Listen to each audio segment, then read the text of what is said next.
I'm Summer Lee, soon to be first Black woman legislator from Western Pennsylvania and part of this progressive blue wave. I'm Bob Bland, entrepreneur, co-founder and co-organizer of the 5 Million Strong Women's March on Washington and a leader of this year's progressive revolution. I'm Matt McDermott, Democratic pollster and number cruncher for the New Progressive Left. And I'm Tucker Carlson's worst enemy, Tamika Mallory, organizer of the Women's March on Washington and a foot soldier in the Not My President Club. Welcome to Manhattan Neighborhood Networks and Free Speech TV's America's Midterms, the Blue Wave. On tonight's show, From Brooklyn with Love, a progressive New Yorker with a passionate message for all of us, legislative candidate Zeldin Orman. Also, with a platform so strong there is no way he can lose, Anthony Flacavento, a future Virginia congressman with the right moves and the right words. He's rubbing his Republican opponent the wrong way. So buckle up, get your boards ready, surfers, because the Blue Wave is coming up next.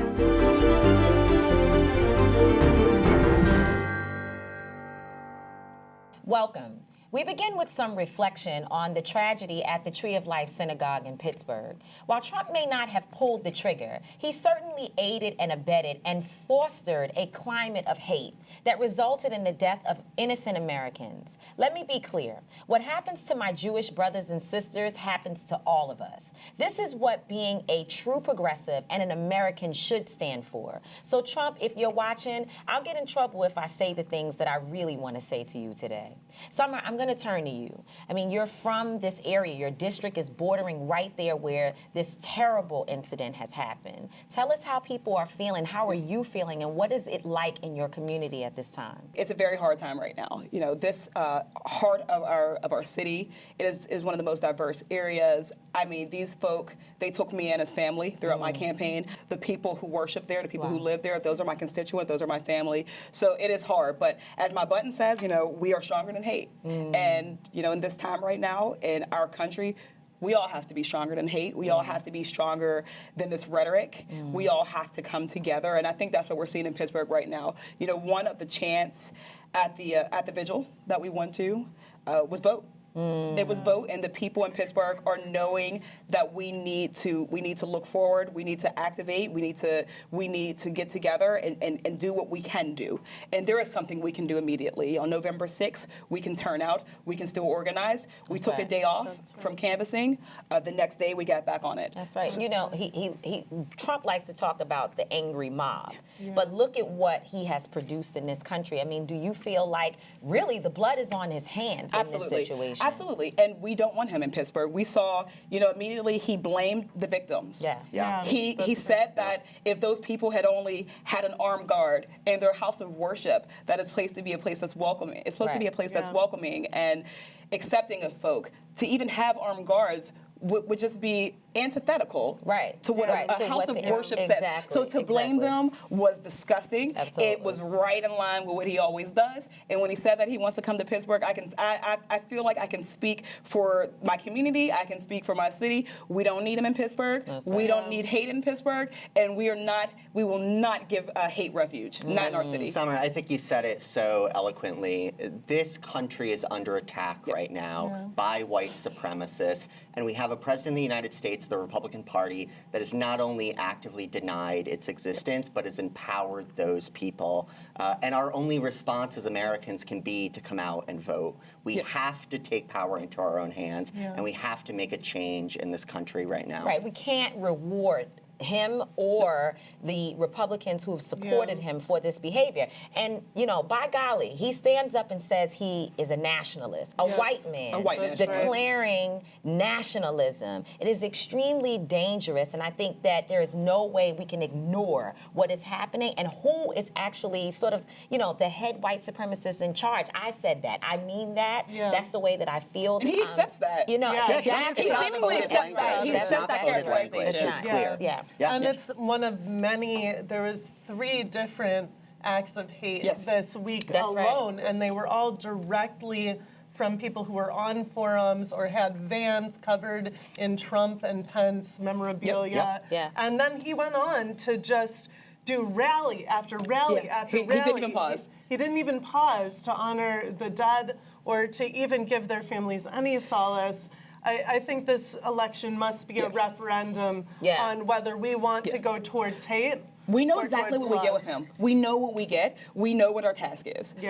We're never going to get more from him. And it's almost like no one's talking about the 2 black folks who were killed. And that's what I wanted to mention, because it's a double hit. It's a double hit. Yes, that's right. So, you know, my community was hit. My specific community was hit. But also, black folk who were down in Kentucky were murdered by a white supremacist who tried to get into a black church. That's right. So what that really says is, who is safe in Trump's America? Who's safe here? None of us. Well, I mean, not certainly I know progressives. that our Jewish brothers and sisters don't feel safe. And I mean, how do you all feel about that right now? Yeah, I mean, and I think, Summer, your point is exactly right. It's just the multitude of communities that are affected and impacted and threatened by this president. I mean, 48 hours after these attacks took place, he took to the national stage and said that Democrats and journalists were the enemy of the people. That is not acceptable language, and we as voters have the power in a few days to change that. So I hate to make this a referendum, but it has to be. It has to be. And you can't just go vote, as we have one weekend left, this Saturday and this Sunday, to make sure that every single person you know is not only voting, but knows the implications of that vote. Speaking of that, what's the state of the races, Matt? Like, what's happening out here? Yeah, I said it last week, I'll say it again this week. I hate to sugarcoat these things. We have a lot of races in this country that are way too close for comfort. Typically, in a midterm like this, you'd see in the final week or two, races start to break towards the minority party. That hasn't happened this year. So we have right now 7, if not 8 Senate seats that'll all come down to a few thousand votes. So if you're in Arizona, Nevada, North Dakota, Missouri, West Virginia, Florida, Tennessee, Texas, all of those will come down to a few thousand votes, and it cannot be stressed that the stakes couldn't be higher. You can always do phone banking. You can do it remotely, straight from your home for a local race, or you can just canvas locally in your neighborhood, and it really does make a difference. And just texting friends and family, too. Go get your cousins. Get your people. One just actionable step where you can help voters make a plan. Making a plan increases the likelihood that someone will actually go and vote. So know what time your polls open and close in your state. Know how you're going to get to the polls. Are you going before work? Are you going after work? Making those plans just is so much better, and it helps other people. It's exactly what we need right now. Thank you so much. Thank you for your leadership, and we wish you well in your community. Anything that we can do, you do. Not only do you have a race, but you also have a commitment to your people. And I think that's just so important to you. Thank you so much. Coming up next, he's bold, he's focused, and straight out of Brooklyn, a candidate that really rocks. My name is Zeldin Orman, and I'm running to represent the 20th District in the New York State Senate. I can't do it without you, and I hope that I can get your vote.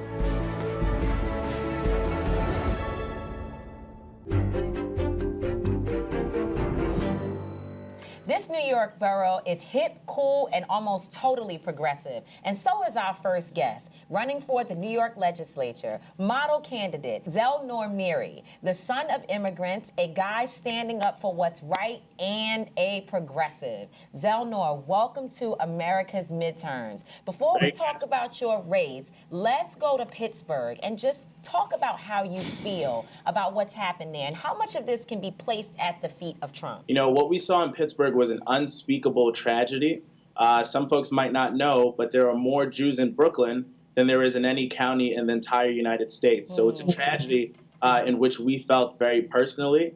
And I, put responsibility on the rhetoric of this president, of the rhetoric that we've seen on the other side of the aisle, and what has really given face to racism and xenophobia that we've seen in this country for a long time. Zeldin, I want to ask you, going back to New York, obviously you just won a primary a month or two ago. Why is it important, even if you live in a Democratic state, to be involved at the local level and to be looking at the candidates at a local level, and frankly coming out and vote next week at a local level? Yeah, and to be clear, before you say that, Zeldin, you are my idol.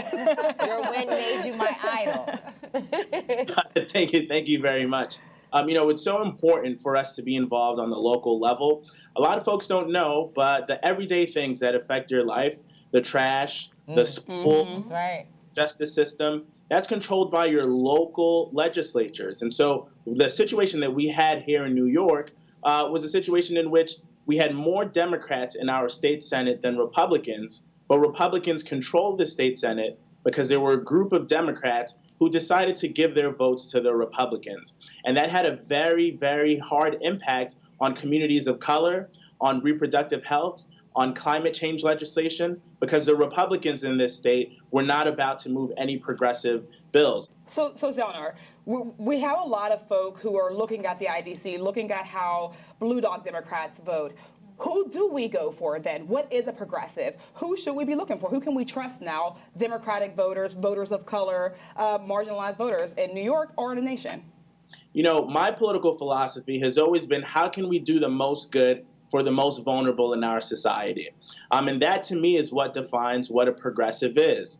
This is about fighting for issues and fighting for people who haven't had a voice. And I know sometimes people like to say the voiceless, fighting for the voiceless, but I think that people are intentionally silenced. We have communities of color that have been intentionally silenced, and being a progressive is about fighting for the communities that have been intentionally silenced. Assuming you get elected this year and assuming Democrats take back the Senate in New York, what are the pieces of legislation that you want to see happen in New York to make voting easier and more accessible? People say that voting is the right that protects all other rights. It's been a travesty that here in New York, we've ranked at the bottom of the entire nation in our voting laws. So there are a couple of laws that I'd like to fight for in the next legislative session. I think we need automatic voter registration. I think we need early voting. I think that we need same-day registration. I'd also like to see us teaching civics in our high schools and in our middle schools, right? If you train people early in their lives to step into the civics arena, they will be voters for the rest of their lives. And so that's also something that I'll be pushing for. That's great. Zeldin, one question. So we're both state-level legislative candidates. And as progressives, I know we hear often about we're too radical or maybe we're too left. What do you say to that? You know, I think what we've seen all across the country is that Democrats have been running as unabashed progressives. You know, we have had a long history of Democrats running to the center, and what we've seen is the results in the 2016 election.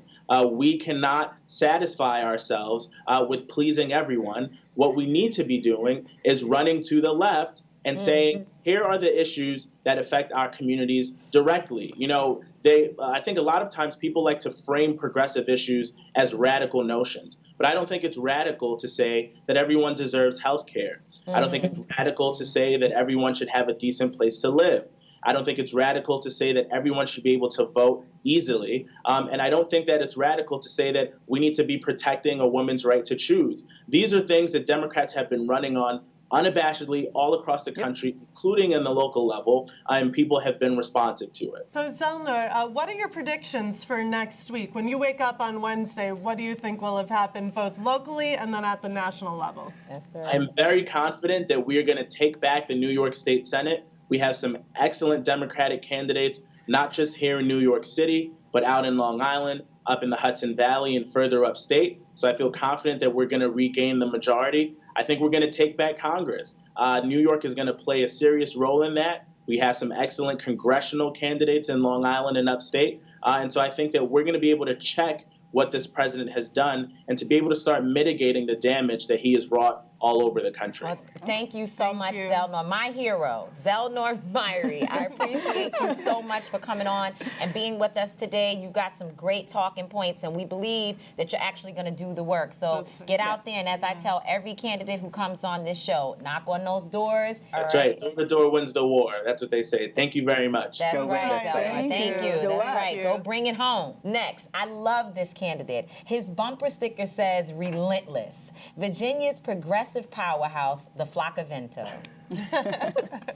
The economy is not for Wall Street, and our politics is not for the donors and the lobbyists. They're both for us. Let's reclaim them together. Thank you.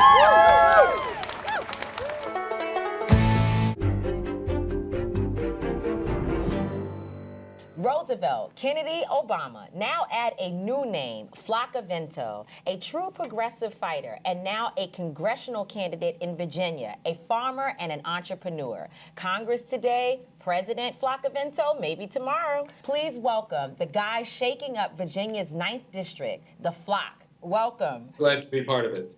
Anthony, you've got that suitcase packed for Washington already, I've heard. We want to know more about what's happening in your area, so why don't you tell us about your race and some of the critical issues? Sure, absolutely. So our area is the Appalachian part of southwestern Virginia, very similar in ways to Kentucky and West Virginia.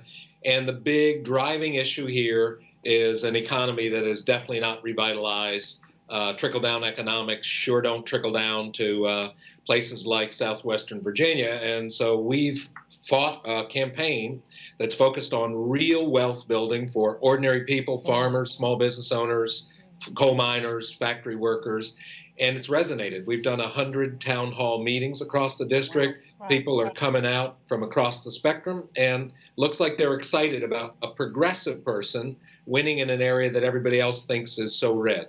Anthony, I want to ask you a little bit in light of the events over the last week about some of this hate and anger we've been seeing on the national scale, and what's your message to voters over the next week about what we as Democrats are going to do differently if we take back Congress this year? Right. The real driver, I think, for Democrats, if we take back the House, it'll be great to have a blue wave, but to me, the real thing we need is a progressive wave of people who will actually work for working people, who will actually fight for local communities and real prosperity. Both parties have neglected places like Southwest Virginia and many other parts of the country, and I think that's at least where some of the anger comes from. Of course, it's been stoked and stoked by the right wing and the president just to an obscene level. Anthony, speaking of the right wing, what type of race has your opponent been running?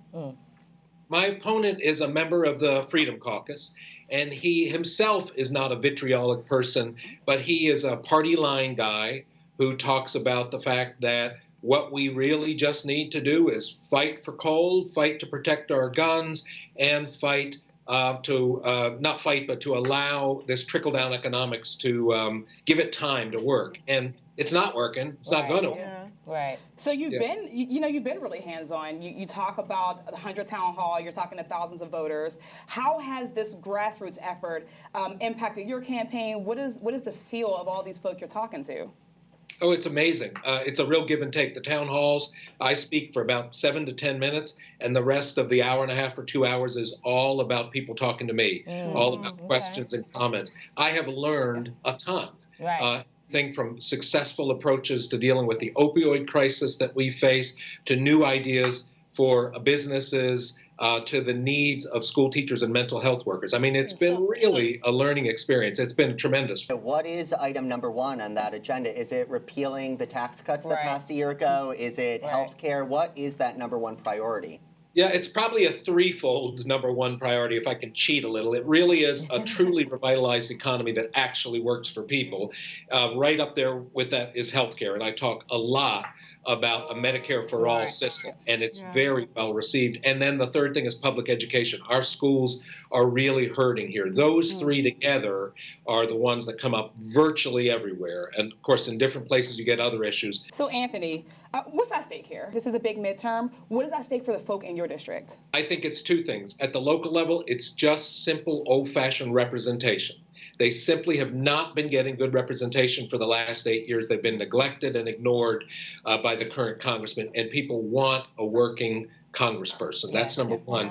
The second thing is really, unless we change our economic paradigm, unless we stop setting the environment against the economy, people against business, jobs against workers, which is what we've done for generations in Appalachia, unless we change that paradigm and go for a bottom-up economy, is what I talk about, that builds real prosperity, we're just screwed in Southwest Virginia without. I love hearing you talk about how both sides, the Democrats and the Republicans, both need to get their acts together. That's really good, and I think you resonate well with people to stick to that talking point, to make sure folks are clear that this is not just about party lines, but it's about the people. And so what's at stake? If we win, what happens? I mean, obviously we know if we win, we win. But if we lose, what happens? And how do you, I get the sense that you're still going to be out there on the ground organizing people regardless of what happens in this election. Yeah, definitely. I mean, that's what I've been doing for the last 33 years, working on low-income housing, working with organized labor during strikes, working to build up opportunities for farmers and small businesses. This is my life. Yeah. Running for Congress is just another way of approaching that, trying to take that bottom-up, build it together approach to the federal level. Imagine if we can get a place like rural Southwest Virginia that went 69% for Trump to put in a progressive working person in Congress. It won't only be good for this region, it'll shake politics up. Exactly. So what is the prediction for Wednesday morning?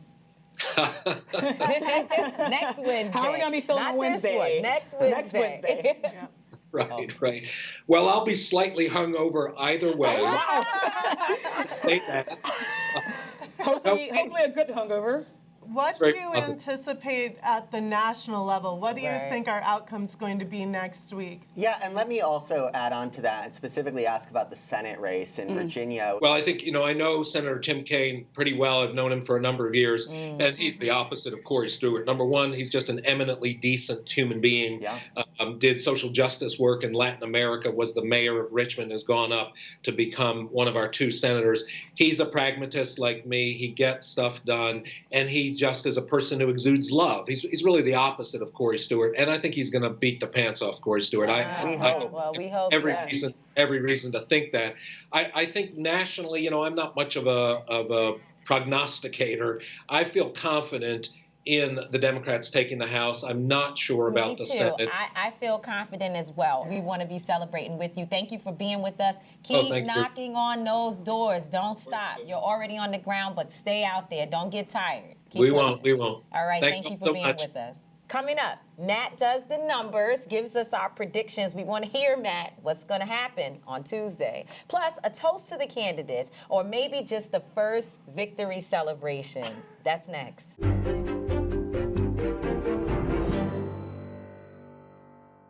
Welcome, everyone. This is the last show before the election. What's everyone's predictions? What's going to happen, Matt?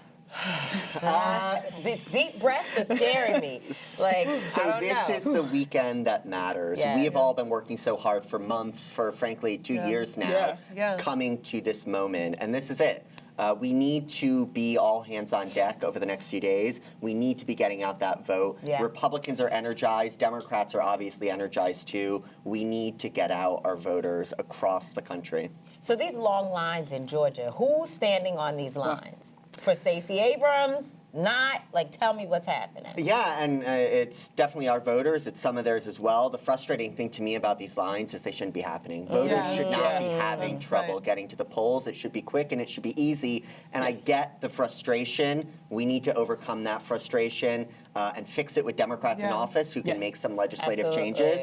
But these are policies that were put in place to make us less likely to go vote. Absolutely. It makes us feel like it's a burden to come out and vote. So not only do we think that we can't change anything, that we won't get the type of people we want, but also the lines are long. There's voter suppression, and it's so many things stacked against us that we have to fight through, and we just have to get there on Tuesday and turn out. Yeah, because look, I mean, my first prediction, Democrats will absolutely have more votes in this election. Voters will vote for Democrats more than they will Republicans in this election. The frustration I think we feel is that that's not enough. Democrats need to come out and vote by a margin of 8 or 9 or 10 points for us to get the victories we want because the deck is stacked against us. So in the House, I think we'll win the House. I think we have the numbers that we need. The Senate is a challenge. We always knew it was a challenge. And we need to be getting out that vote in states across the country. And you've been saying that, Bob, about the Senate. Well, and I think what we're seeing is that, the Senate is just one part of the issue. There's a lot we can do with the House. In fact, there's a lot of rules that have been changed by the GOP when they were in control of the House for the last few years that we need to take full advantage of if and when we get the House.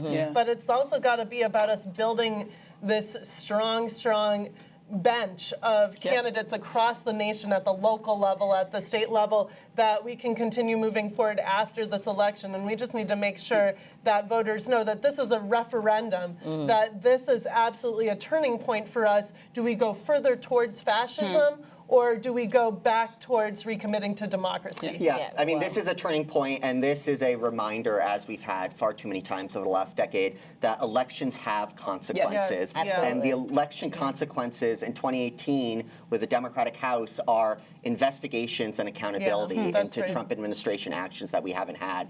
It's releasing Trump's tax returns that we should have had years ago. It's investigations into administration officials who have corrupted our government. It's investigations into Republican House members who have corrupted our government, Duncan Hunter and Chris Collins, who are both running for re-election. This election has huge consequences, and we need to remember those when we go out and vote on Tuesday. Especially when you have the President of the United States not only declaring nationalism, which is a whole different conversation, but also talking about people wanting pastors and leaders of congregations and in places of worship to have weapons, to have guns.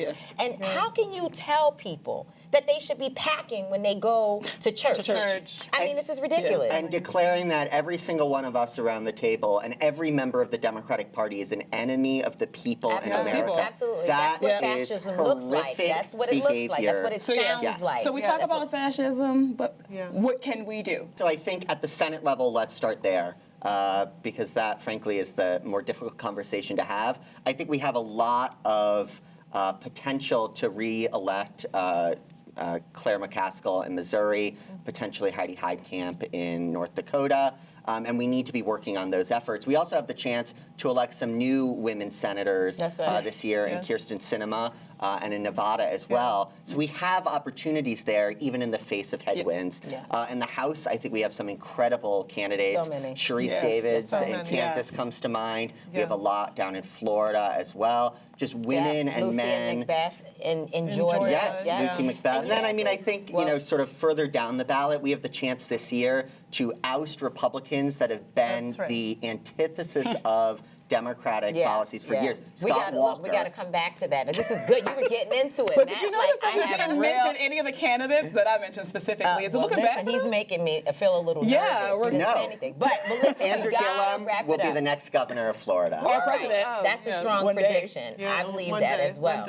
So let's wrap it up here. We're going to get back to talking about this a little later because there's so much to share and such a little bit of time, just a little bit of time to make it happen. Most important weekend. There's no better way to end a great show than with a toast. We're wishing all the progressive and Democratic candidates across the country not just good luck, but good spirits. And you all remember, get out and vote because our democracy literally depends on it. Cheers, everyone.